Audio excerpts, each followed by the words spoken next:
کہ ایک ایسا جو انٹرنل آپ کا معاملہ جب کوئی بیرونی جو طاقت ہے یا کوئی بیرونی ملک وہ اس پر تبصرہ کرے تو آپ اس کو پسند نہیں کرتے. مثلا ہم جب بھارت کے اندر جو مسلمانوں کے ساتھ زیادتی ہوتی ہے اس پر جب دفتر خارجہ تبصرہ کرتا ہے تو بھارت کا آپ کو پتہ ہے کیا جواب آتا ہے؟ وہ کہتے ہیں کہ آپ ہمارے اندرونی معاملات میں مداخلت کر رہے ہیں. آپ جتنی مرضی کوشش کر لیں، جنہوں نے نہیں سمجھنا وہ نہیں سمجھے گے. لیکن مجھے یہ بتائیے کہ دفتر خارجہ کا انیشل ریئیکشن کیا تھا جب میں اسی طرف دیکھیں یہ خبر اب یہ معاملہ دیکھیں 7 مارچ کو یہ ڈپلومیٹک کیبل ریسیو ہوئی دفتر خارجہ کو، اور یہ اس طرح کی کیبلز ظاہر ہے جو ہمارے ایمبیسڈرز باہر بیٹھے ہیں وہ بھیجتے رہتے ہیں.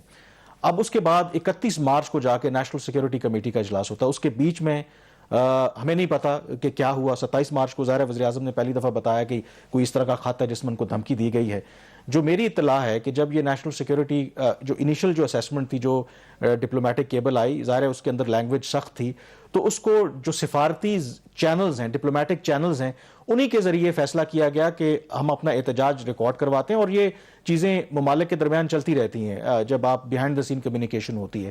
اور دفتر خارجہ کے جو حکام تھے وہ اس فیور میں نہیں تھے کہ اس معاملے کو اس لیول تک لے کے جایا جائے جس سے آپ کے تعلقات متاثر ہونے کا خدشہ ہو. تو یہ بھی آپ ایک اس سے اندازہ لگائیں کہ دفتر خارجہ جن کا ڈے ٹو ڈے کام ہے ان معاملات کو دیکھنا، ان کی نظر میں بھی شاید یہ ایک روٹین کی کیبل تھی. اس پر جتنا احتجاج خاموشی کے ساتھ بنتا تھا اتنا ریکارڈ کروانا چاہیے تھا. لیکن ظاہر ہے کہ شاہ محمود قریشی صاحب نے وزیر اعظم صاحب کو پھر انفارم کیا، تو پھر جب عمران خان صاحب کو بھی لگا کہ اب جب تحریک عدم اعتماد میں ان کو کامیابی ہوتی نظر نہیں آ رہی تو یہ ایک اچھا موقع ہے کہ یہ نیریٹو عوام کے سامنے لے کے جایا جائے کہ امریکی سازش ہوئی ہے. اور اس میں ایک جو چیز دیکھیں، آخر امریکہ ایک مان بھی لیتے ہیں کہ امریکہ وزیر اعظم عمران خان صاحب کو ہٹانا چاہتا تھا کہ ان کی پالیسی سے ان کو اختلاف تھا. کل ملیہ لودھی صاحب کو بھی میں سن رہا تھا کہ آخر عمران خان صاحب نے ایسا کیا کیا ہے جس سے امریکہ ناراض ہے. مثلا ایک وہ بات کہتے ہیں کہ جی انہوں نے ہوائی اڈے نہیں دیے، وہ تو کل کر دیا D G I S P R نے کہا کہ کبھی اس طرح کی ریکویسٹ آئی نہیں، اگر آتی تو ہم بھی ایبسولوٹلی ناٹ کہتے. دوسرا ایک اور جو اس ڈپلومیٹک کیبل کے اندر بھی ہے کہ شاید جو ہماری اسٹیبلشمنٹ تھی وہ اس فیور میں نہیں تھی کہ وزیر اعظم روس کا دورہ کریں. کل اس کی بھی وضاحت آ گئی. انہوں نے کہا کہ بالکل جو ادارے کا ان پٹ شامل تھا اور جو فوجی قیادت ہے، عسکری قیادت، انہوں نے یہی کہا کہ ہمیں اس دورے پر جانا چاہیے. تو اس کا مطلب یہ ہوا کہ یہ دونوں اگر عمران خان صاحب کو ہٹا کر کسی اور کو لانا چاہتے تھے، اصل فیصلے اس طرح کے معاملات میں آپ کو پتا ہے کہ اسٹیبلشمنٹ ہی کرتی ہے. تو اسٹیبلشمنٹ کم از کم روس کے معاملے میں بھی، بیسس کے معاملے میں بھی، وہ تو وہی بات کر رہے تھے جو عمران خان صاحب کر رہے تھے. تو پھر ان کو ہٹانے کا کیا پرپس تھا؟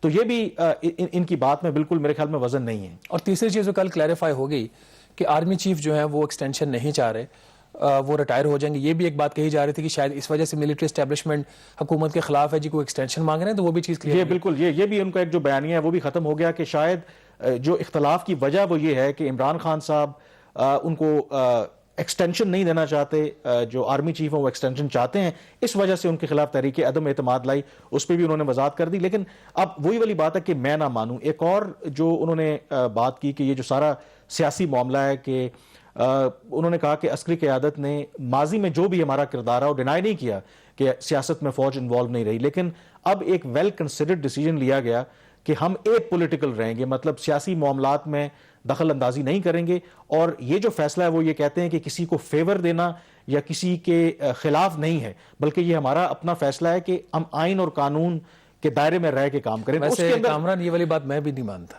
نہیں چلیں آپ نہیں مانتے، لیکن آن دا فیس آف اٹ وہ کہہ رہے ہیں کہ یہ بات آن دا فیس آف اٹ ابھی جو جتنی باتیں ہیں اب اس کے اندر جو اسی تناظر میں جو آگے ان کے چل کے بات کی کہ جب یہ حالیہ جب تنازع چل رہا تھا سیاسی اور سیاسی جماعتیں آپس میں بات نہیں کر رہی تھیں، ڈیڈ لاک تھا، تو آپ کو پتا ہوگا کہ عمران خان صاحب نے ایک انٹرویو دیا، 3 آپشنز کی جو بات تھی، تو انہوں نے کہا کہ جو اسٹیبلشمنٹ ہے، جو آرمی چیف اور ڈی جی آئی ایس ہیں، وہ ان کے پاس یہ آپشنز لے کے آئے کہ یا تو آپ استعفیٰ دے دیں یا تحریک عدم اعتماد کو ہونے دیں، یا پھر استعفیٰ اگر آپ دیتے ہیں تو اپوزیشن کو یہ قائل کیا جا سکتا ہے کہ وہ تحریک عدم اعتماد واپس لیں اور ارلی الیکشنز ہو جائیں. کل D G I S P R نے کہا کہ نہیں، ہم نے بالکل اس طرح کی مدد کی آفر نہیں کی تھی، بلکہ خود وزیر اعظم ہاؤس آفس سے ہمیں یہ درخواست کی گئی تھی. لیکن آج جو آپ ذکر کر رہے تھے کہ شیریں مزاری صاحبہ نے کہا ہے کہ انہوں نے یہ کہا ہے کہ میں آن ریکارڈ یہ کہہ رہی ہوں کہ جو اس کی ریکویسٹ تھی وہ آرمی کی طرف سے آئی اور وزیر دفاع کی طرف سے کہا گیا اور یہ 3 آپشن دیے گئے. اور آگے چل کے وہ یہ کہتی ہیں کہ یہ بالکل مذاق خیز بات ہے کہ وزیر اعظم فرام ڈے 1 تو کہہ رہے تھے کہ میں بالکل استعفیٰ نہیں دوں گا, اور تحریک عدم اعتماد کو وہ ایک بیرونی سازش سمجھتے تھے, تو پھر وہ کیوں مانتے؟ تو وہ بھی یہ کہتے ہیں کہ ایک مذاق خیز بات ہے.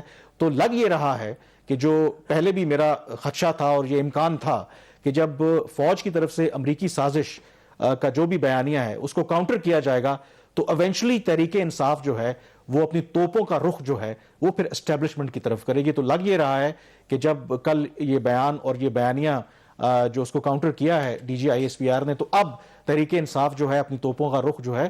لیکن کامران اس ساری بات کی جو باٹم لائن ہے, چونکہ جس طریقے سے ہماری سوسائٹی میں لوگوں نے پوزیشنز لے لی ہیں, یہ بڑا ڈیفیکلٹ ہوگا کہ ایون کہ اتنی کلیئر پریس کانفرنس ہونے کے بعد بھی اور ساری پوزیشن کلیئر ہونے کے بعد بھی جو وزیر اعظم عمران خان صاحب کے چاہنے والے ہیں, سابق وزیر اعظم عمران خان صاحب کے چاہنے والے ہیں, تو وہ اس بات کو مانیں گے. اور ایون کہ عمران خان صاحب کے بھی جو ٹویٹ آ رہے ہیں وہ ابھی بھی اپنی پوزیشن پہ قائم ہیں. This is very unfortunate. This is leading us to our next topic کہ یہ جو اکانومی کے ساتھ ہوگا اس کی وجہ سے, سیاسی حالات کی وجہ سے, کیا ان دونوں جماعتوں کو اب کولیشن پارٹیز ایک طرف جو اتحادی جماعتیں ہوں گی, میرے خیال میں یہ بریک لیتے ہیں نا, تو بریک کے بعد میں اس پہ پھر فردر بات کرتے ہیں کہ ان کو ملکی ان کو کوئی خیال ہے, کوئی چاہتے ہیں کوئی نیشنل چارٹر آف اکانومی کی طرف یہ بات بڑھے گی یا پھر اسی طرح یہ ڈویژن. اور میں جاتے ہوئے بریک سے پہلے یہ جو سفارتی مراسلہ ہے اس کے حوالے سے ایک چھوٹا سا واقعہ آپ کو بتاتا ہوں کہ جب ملکوں کے درمیان کمیونیکیشن ہوتی ہے بیہائنڈ دا سین خفیہ, تو اس میں بہت سی باتیں ایسی کہی جاتی ہیں جو شاید پبلک کی جائیں تو بہت سے لوگوں کو برا لگے. تو کچھ سال پہلے ایک واقعہ ہوا, ایک سری لنکا کے اس وقت کے اپوزیشن لیڈر تھے, اس کو پاکستان جو نیشنل ڈیفنس یونیورسٹی ہے انہوں نے دعوت دی, اور جب ان کو دعوت دی تو اس وقت کی سری لنکا کی حکومت کو جب پتا چلا کہ وہ ہمارے جو اپوزیشن لیڈر ہیں, ہمارے جو سیاسی مخالف ہیں, پاکستان اس کو دعوت دے رہا ہے, تو ان کے جو وزیر خارجہ تھے سری لنکا کے, انہوں نے پاکستان کے جو ہائی کمشنر تھے سری لنکا میں ان کو ٹیلی فون کیا اور ان سے یہ کہا کہ آپ یہ انویٹیشن جو ہے وہ فل فور واپس لیں, کیونکہ اس سے جو ہے یہ جو ہمارے سیاسی مخالف ہیں پاکستان جا کر کے اس کا فائدہ اٹھائیں گے. ہمارے ہائی کمشنر نے یہ کہا کہ دیکھیں یہ جو وزٹ ہے, یہ جو انویٹیشن ہے, این ڈی یو ایک انڈیپینڈنٹ ادارہ ہے, انہوں نے اسے انوائٹ کیا ہے, پاکستان کی حکومت کا اس سے لینا دینا کوئی نہیں ہے.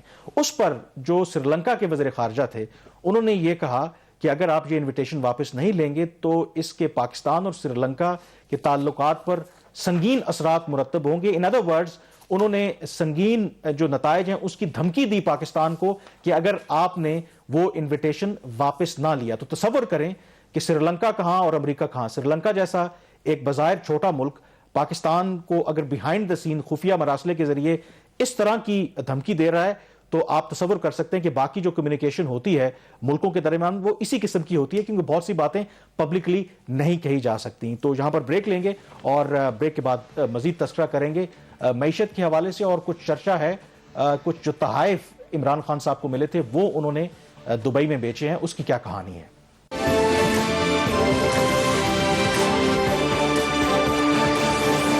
بریک کے بعد ایک دفعہ پھر آپ کو خوش آمدید کہتے ہیں. کل وزیر اعظم شہباز شریف نے کچھ اینکرز کے اعزاز میں افطار ڈنر دیا اور انہوں نے وہاں پہ انکشاف کیا کہ سابق وزیر اعظم عمران خان صاحب نے جو ان کو تحائف ملے تھے جو بیرونی ممالک سے, وہ انہوں نے دبئی میں کچھ 14 کروڑ روپے کے عوض بیچ دیے ہیں. اب شہباز, اب ظاہر ہے کہ یہ توشہ خانہ, سب سے پہلے تو یہ بتائیں یہ توشہ خانہ ہے کیا, کہ لوگوں کو تاکہ پتہ چلے, اور ماضی میں یوسف رضا گیلانی ہوں, نواز شریف ہوں, آصف علی زرداری ہوں, ان کے خلاف نیب کے کیسز چلتے رہے ہیں, یہ جو توشہ خانہ کا معاملہ ہے. کامران, توشہ خانہ بیسیکلی کابینہ ڈویژن کے اندر ہی ایک ڈپارٹمنٹ ہے.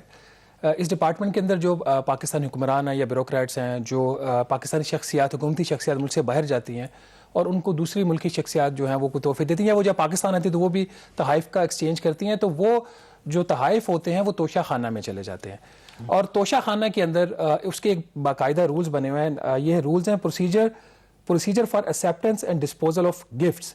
یہ باقاعدہ رولز ہیں ناظرین, یہ کیبنٹ ڈویژن نے نوٹیفائی کیے ہوئے ہیں. 18 دسمبر 2018 کو یہ لاسٹ ٹائم امینڈ ہوئے تھے, لیکن کہا یہ جا رہا ہے کہ یہ جو 18 دسمبر 2018 کی ڈیٹ ہے, جو وزیر اعظم جو سابق ہیں عمران خان صاحب, انہوں نے جو تحائف لیے تھے توشہ خانہ سے وہ اس سے پہلے کے ہیں, تو پرانے رولز کے اوپر وہ لیے گئے تھے. اس کی ڈیٹیل کامران یہ ہے کہ اس کا ایک بڑا ایک رول ہے, رول نمبر 5.